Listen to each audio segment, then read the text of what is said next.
नमस्कार. मी doctor Mrs केसरी. पोषण मीमांसामध्ये आपलं स्वागत आहे. ब्रेनच्या फंक्शनसाठी त्याला ग्लुकोज आणि फॅटची आवश्यकता असते. हार्टला कार्डियाक मसल्ससाठी प्रोटीन्स आणि बाकीच्या ॲक्टिव्हिटीजसाठी फॅटची गरज असते. स्नायूंना म्हणजे स्केलेटल मसल्सना जास्त करून प्रोटीन्सची आवश्यकता असते. ह्या गोष्टी लक्षात घेऊन आपल्याला आपला ब्रेकफास्ट तयार करायचा असतो. सर्वसाधारणपणे आम्ही जेव्हा पेशंटशी बोलतो तेव्हा त्यांना सांगतो की हेवी ब्रेकफास्ट घ्या. Have a breakfast like a king. जेव्हा आम्ही हेवी असा शब्द वापरतो त्याचा अर्थ भरपूर प्रोटीन्स त्यामध्ये असले पाहिजेत असा आहे. भरपूर अमाऊंट म्हणजे खूप पोळ्या किंवा खूप पराठे किंवा खूप भात असा त्याचा अर्थ नाही.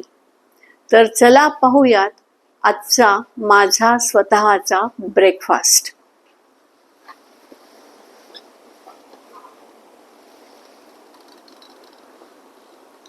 हा आहे माझा आजचा ब्रेकफास्ट. हे दूध आहे, 200 ml आहे. ही मोड आलेल्या मुगाची उसळ आहे.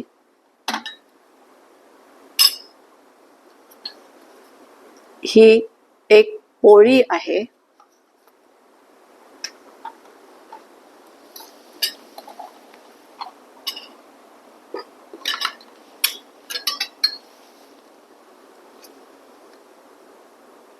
ही लिंबाची फोड आहे आणि गाजराचं लोणचं आहे.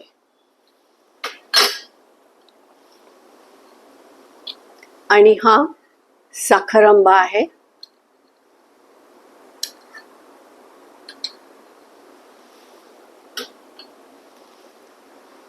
लेट अस डिस्कस दिस ब्रेकफास्ट. हे 200 ml दूध आहे. हे होल मिल्क आहे.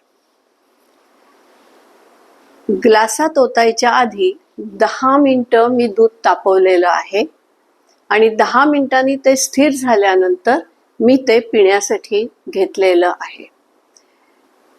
हे होल मिल्क आहे म्हणजे ओरिजिनल मिल्कमध्ये 6.5% फॅट आहे. म्हणजे 100 ml दूध असेल तर 6.5 ग्रॅम फॅट आहे. मी हे दूध स्थिर होऊ देण्यासाठी ठेवलेलं होतं. फ्रीजमध्ये ठेवलं नाही, ते बाहेरच ठेवलं होतं. त्यामुळे सगळी फॅट वरच्या लेअरमध्ये गेलेली नाही. त्या दुधामध्ये थोडीशी फॅट आहे. ही fat cholesterol, essential fatty acids अशी आहे. म्हणजे हे दूध प्यायल्यानंतर मला थोडं कोलेस्टेरॉल, थोडं इसेन्शियल फॅटी ॲसिड्स मिळणार आहेत की जे माझ्या ब्रेन आणि हार्टच्या कामासाठी आवश्यक आहे. ज्या इसेन्शियल फॅटी ॲसिड्स आहेत त्याच्यामुळे ॲथेरोस्क्लेरोसिस होण्याची शक्यता दुरावते, कारण ते फॅट डिपॉझिट होऊ देत नाही. आता ह्या 200 ml दुधामध्ये होल मिल्क आहे त्यामुळे 7.5 ते 7 ग्रॅम्स प्रोटीन्स आहेत आणि हे प्रोटीन्स क्लास 1 आहेत. म्हणजे याचा अर्थ ह्याच्यात सर्व इसेन्शियल अमायनो ॲसिड्स आहेत. तर 7 ते 7.5 gram class 1 proteins, essential fatty acids, थोडंसं कोलेस्टेरॉल आणि भरपूर प्रमाणात B12 मला या दुधातून मिळणार आहे. आता जी पोळी मी दाखवली आहे ती पोळी एक आहे मध्यम आकाराची आहे, मध्यम थिकनेसची आहे. खूप वातड होईल अशी पातळही नाही आहे, खूप जाडही नाही आहे. साधारणपणे 15 ग्रॅम गहू दळल्यानंतर त्याचं जे पीठ होतं त्याचा जो उंडा तयार झालेला आहे त्याची ही एक पोळी आहे. दुधाच्या पातेल्यात खाली आणि कडेला जी साय आपण म्हणतो ती साय खरवडून घेऊन मी त्याच्यात कणिक भिजवलेली आहे. ह्या कणकीमध्ये मी फक्त 2 ml गोडतेल घातलेलं आहे. आता हे जी साय किंवा खरवड आहे याला जरी आपण साय म्हणत असलो तरीही ते लायपोप्रोटीन्स असतात. म्हणजे ते सर्व प्रोटीन्स असतात, पण प्रोटीन्स राहावेत म्हणून थोडीशी दुधातली फॅट त्याच्याबरोबर कंबाईन होते आणि त्याला आपण लायपोप्रोटीन म्हणतो. हे लायपोप्रोटीन म्हणजे ह्याच्यात केसिन आहे आणि त्यामुळे ते क्लास 1 प्रोटीन आहे. आणि टोटल 6 ग्रॅम खरवड मी घेतलेली होती आणि त्याच्यात 5 पोळ्या या साईजच्या होतील एवढी कणिक भिजवलेली होती. म्हणजे याचा अर्थ एका पोळीमध्ये 1 ग्रॅम क्लास 1 प्रोटीन्स आहेत. आता मी 6 ग्रॅम घेतलेत आणि 5 ग्रॅम प्रोटीन्स म्हणजे 1 ग्रॅम प्रोटीन प्रत्येक पोळीत असं म्हणते आहे. तो हा जो 1 ग्रॅम मी 6 वजा केलेला आहे तो 1 ग्रॅम म्हणजे लिपिड्सचं प्रमाण जे त्याच्यात आहे त्याच्यासाठी मी तो धरलेला आहे. म्हणजे ही जर पोळी मी खाल्ली तर मला 1 ग्रॅम क्लास 1 प्रोटीन आणि 2 ग्रॅम्स क्लास 2 प्रोटीन्स मिळणार आहेत आणि टोटल कॅलरीज 50 मिळणार आहेत. दूध 200 ml आहे त्याच्यामुळे त्याच्यातनं मला 100 कॅलरीज मिळणार आहेत, कारण मी ते थोड्याशा लिपिड्स सगट पिणार आहे. आता जे हे मोड आलेले मूग आहेत ते खाल्ल्यानंतर मला साधारणपणे 7 ते 8 ग्रॅम प्रोटीन्स, थोडेसे खनिज द्रव्य आणि साधारणपणे 70 कॅलरीज मिळणार आहेत. हे जे प्रोटीन्स आहेत हे क्लास 2 प्रोटीन्स आहेत. आता जे लोणचं आहे ते मी जो अमाऊंट तयार केलाय त्याच्यासाठी फक्त 1.5 ml तेल वापरलेलं आहे, जस्ट मोहरी तडतडावी इतकंच. आता ह्याच्यात जो मी अमाऊंट दाखवलेला आहे लोणच्याचा, खाताना मी परत थोडंसं वाढून घेणार आहे, त्यामुळे रफेज मला मिळणार आहे आणि थोडीशी चवही येणार आहे. लिंबू मी गाजरावरतीही पिळणार आहे आणि मोड आलेल्या उसळीवरती पण पिळणार आहे, त्यामुळे मला व्यवस्थित व्हिटॅमिन सी मिळणार आहे. शिवाय मोड आलेलं असल्यामुळे मुगामध्ये व्हिटॅमिन सी अतिरिक्त प्रमाणात तयार झालेलं आहे, पण माझ्या वयानुसार माझी ही व्हिटॅमिन सी ची गरज असल्यामुळे मी त्याच्यावर लिंबू पिळून घेणार आहे. शिवाय त्याच्यामुळे त्याची चवही जास्त चांगली होते. हे मूग सालासगट आहेत त्यामुळे मला भरपूर रफेज मिळणार आहे. आता मला 8 ग्रॅम टोटल क्लास 1 प्रोटीन्स दूध आणि पोळीचे मिळून आणि साधारणपणे 8 ते 10 ग्रॅम प्रोटीन्स क्लास 2 हे पोळी आणि कडधान्यामुळे मिळणार आहेत. म्हणजे 16 ते 18 ग्रॅम्स टोटल प्रोटीन्स मला मिळणार आहेत. आता माझं वय आणि माझी उंची आणि माझं वजन ह्याचा विचार करता मला दिवसभरात 30 ग्रॅम प्रोटीन्सची आवश्यकता आहे. ह्यातले निम्मे प्रोटीन्स क्लास 1 असायला पाहिजेत आणि निम्मे क्लास 2 असायला पाहिजेत. आता मी जे हे आजचं कॉम्बिनेशन केलेलं आहे त्याच्यामध्ये बरोबर 8 ते 10 आणि 8 ते 10 ग्रॅम्स क्लास 1 क्लास 2 प्रोटीन्स मिळणार आहेत. माझी गरज 30 ग्रॅमची आहे, त्यातली जवळजवळ 16 ते 18 ग्रॅम्स प्रोटीन्स मला सकाळच्या ब्रेकफास्टमध्ये मिळणार आहेत. म्हणजे जवळजवळ गरजेच्या निम्मे प्रोटीन्स मला एका ब्रेकफास्टमध्ये मिळणार आहेत. जेव्हा आम्ही म्हणतो की हेवी ब्रेकफास्ट घ्या, ह्याचा अर्थ असा असतो की तुम्ही तुमच्या जेवणात ब्रेकफास्टमध्ये मॅक्सिमम अमाऊंट ऑफ प्रोटीन्स घ्यायचा प्रयत्न करा. So have a breakfast like a king, म्हणजे शाही ब्रेकफास्ट म्हणजे जास्तीत जास्त अमाऊंट ऑफ प्रोटीन्स, जो इथं माझा उद्देश साध्य झालेला आहे. आता मला योग्य प्रमाणात proteins, maximum amount of proteins in the breakfast, fibres म्हणजे रफेज आणि 1 तृणधान्य आणि 1 कडधान्य असं मिळणार आहे. आता जेवायला सुरुवात करताना मी अगोदर हा साखरांबा खाणार आहे.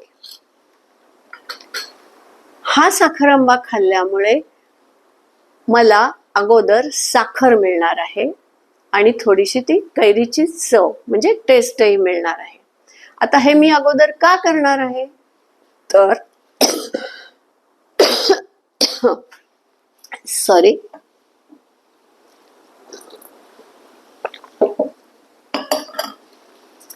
आय एम सॉरी, माझ्या फ्लॅटच्या बाजूला समुद्र आहे आणि तिथं कोस्टल रोडचं काम चालू आहे आणि समोरच्या बाजूला मेन रोड आहे, तिथं फ्लायओव्हरचं काम चालू आहे. त्यामुळे डस्ट, माती आणि सिमेंट अशी दोन्ही प्रकारची भरपूर प्रमाणात हवेत आहे आणि त्यामुळे हा अलर्जिक कफ सतत होत असतो. तरी क्षमस्व. आता ही साखर म्हणजे साखरांबा खाल्ल्यामुळे माझ्या हायपोथॅलॅमसला सिग्नल मिळणार आहे की मी भुकेच्या वेळेला खायला सुरुवात केलेली आहे आणि ब्रेनला आता ग्लुकोज मिळणार आहे. त्यामुळे अतिरिक्त सिग्नल्स माझ्या स्टमककडे किंवा GIT कडे हायपोथॅलॅमस पाठवणार नाही आणि आवश्यक तेवढंच अन्नाचं मी सेवन करेन. हे खाऊन झाल्यानंतर मी चतकोर पोळी आणि निम्म मोड आलेलं कडधान्य, जे मी थोड्या प्रमाणात शिजवलेलं आहे, माझ्या वयाचा विचार करता कच्चं खाणं अयोग्य आहे म्हणून मी ते थोडंसं वाफवून घेतलं आहे, म्हणजे निर्जंतुक करून घेतलं आहे. मी स्वतः घरातच त्याला मोड आणलेले आहेत, त्याच्यामुळे तसा इन्फेक्शनचा प्रश्न नाही. पण तरीही हवेतनं काही दूषित शिरलं असलं तर ते निर्जंतुक करणं या वयासाठी मला गरजेचं आहे, म्हणून मी ते थोडंसं जास्त वाफवून घेतलं आहे. आता ही उसळ निम्मी, जेवढी मी पानात घेतली आहे त्यातली निम्मी आणि चतकर पोळी मी खाणार आहे. खाताना मी अतिशय चावून चावून ते खाणार आहे की जेणेकरून त्याचा व्यवस्थित बोलस म्हणजे लगदा तयार होईल आणि सलायवा त्यात योग्य प्रमाणात मिसळेल. हा बोलस इसोफेगोस मधून जठरात म्हणजे स्टमक मध्ये जाईल. ह्याचा लगदा झाल्यामुळे ह्याचा सरफेस एरिया वाढलेला आहे, त्यामुळे जठरातलं हायड्रोक्लोरिक ऍसिड ह्याच्यावर व्यवस्थित ऍक्ट करू शकतं आणि हे हायड्रोक्लोरिक ऍसिड स्टमकच्या म्युकस मेम्ब्रेनवर काम न करता अन्नावरच काम करेल. मी त्यात सलायवा मिसळलेली असल्यामुळे ह्या गॅस्ट्रिक ऍसिडचा मला त्रास होणार नाही, म्हणजे मला ऍसिडिटी किंवा पित्त होणार नाही. आणि चावून खाल्ल्यामुळे मिक्सिंग करायला स्टमक म्हणजे जठराला ते जास्त सोपं पडेल आणि हे well mixed, well acted upon by hydrochloric acid असा बोलस इंटेस्टाईनकडे जाईल. आणि मी जेव्हा हे चावून खाते त्यावेळेला माझ्या पॅनक्रियाजला सिग्नल मिळेल की आता अन्न इंटेस्टाईनमध्ये येत आहे आणि त्यामुळे पॅनक्रियाज स्वतः ऑलरेडी तयार करून ठेवलेले जे पॅनक्रियाटिक एन्झाईम्स आहेत, म्हणजे ज्याला आपण पाचक रस म्हणतो, तो इंटेस्टाईनमध्ये सोडायला सुरुवात करेल. हा सरफेस एरिया वाढल्यामुळे ही एन्झाईम्स त्याच्यावर व्यवस्थित ॲक्ट करतील आणि पचन व्यवस्थित होईल. पचन व्यवस्थित झालं की ॲब्झॉर्प्शन चांगलं होईल आणि आवश्यक ते घटक म्हणजे glucose, amino acids, fatty acids, cholesterol हे सर्व इंटेस्टाईनमधून रक्तामध्ये व्यवस्थितरित्या शोषलं जाईल, ॲब्झॉर्ब केलं जाईल. आता ही चतकोर पोळी आणि अर्ध्या उसळ खाऊन झाल्यानंतर मी 100 ml म्हणजे निम्म दूध पिणार आहे. आणि हे दूध मी एका घोटात पिणार नाही. I will drink it sip by sip. तर हळूहळू छोटे छोटे घोट घेत मी हे दूध पिणार आहे. हे दूध हाय प्रोटीन, मॉडरेट कोलेस्टेरॉल असं आहे, मॉडरेट फॅट असं आहे. त्यामुळे ते हळूहळूच इसोफेगसमधून जठरात गेलं पाहिजे आणि जठरात त्याची ॲक्टिव्हिटी सुरू झाल्यानंतर हळूहळू ते इंटेस्टाईनकडे गेलं पाहिजे. जर मी एका दमात ते प्यायले तर ते जाईल स्टमकमध्ये, पण एकदम व्हॉल्यूम वाढेल आणि मग तो व्हॉल्यूम तिथं राहू शकणार नाही, कारण स्टमकमधून इंटेस्टाईनमध्ये जाणारं जे ओपनिंग आहे ते ओपन होईल आणि भसदिशी हे दूध इंटेस्टाईनमध्ये जाईल. त्याच्यामुळे जठरात होणारी प्रक्रिया नीट होणार नाही. त्यामुळे जर आपण घोट घोट घेत राहिलो तर आधीच्या बोलसमध्ये ते व्यवस्थित मिक्स होईल आणि त्यातली रासायनिक प्रक्रिया जेवढी आवश्यक आहे त्या भागामध्ये ती होईल आणि मगच ते इंटेस्टाईनकडे जाईल. त्याच्यानंतर मी अजून एक चतकोर पोळी खाणार आहे आणि उरलेलं कडधान्य संपवणार आहे. त्यानंतर मी उरलेलं दूध असंच सिप बाय सिप संपवणार आहे आणि मग राहिलेली अर्धी पोळी मी गाजराच्या लोणच्या बरोबर खाणार आहे. दुधामध्ये मी साखर घातलेली नाही. दुधात स्वतःचं लॅक्टोज म्हणजे एक प्रकारची साखर आहे आणि मी ऑलरेडी साखरेने सुरुवात केलेली आहे. त्यामुळे मला त्या अतिरिक्त साखरेची आवश्यकता नाही आणि स्वतःची साखर दुधात असताना वरून साखर घेणं हे अयोग्यच आहे.